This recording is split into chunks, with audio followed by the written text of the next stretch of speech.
Même dans le gris de l'hiver, la roseraie de la Villa Efrussi se pare de quelques couleurs. Mais pour qu'au printemps, des milliers de roses éclosent, il faut maintenant tailler les rosiers. Celle-là, elle est morte, on le voit, elle est complètement marron. Elle enlève. Par contre, elle nous fait un beau départ ici. Donc on la coupe là. Au chevet des plantes, d'un côté des particuliers stagiaires d'un jour, venus apprendre des gestes précis, de l'autre le jardinier en chef des lieux qui prend soin au quotidien de cet écrin aux 25 variétés de roses.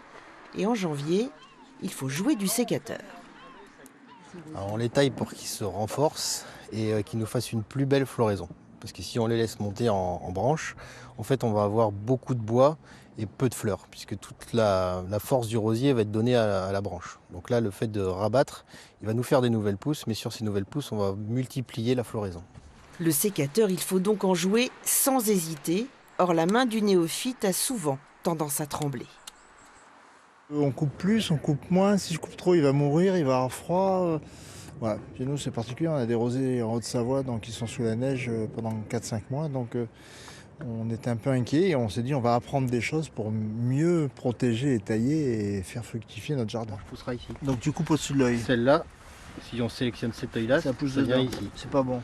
Je faisais des choses qui apparemment ne sont pas toujours bonnes, donc ça permet de s'améliorer. Si certains sont venus acquérir un savoir-faire à reproduire, d'autres veulent juste profiter du moment. Alors je n'ai pas de jardin, ça me manque beaucoup et c'est un vrai plaisir de venir travailler dans ce magnifique lieu.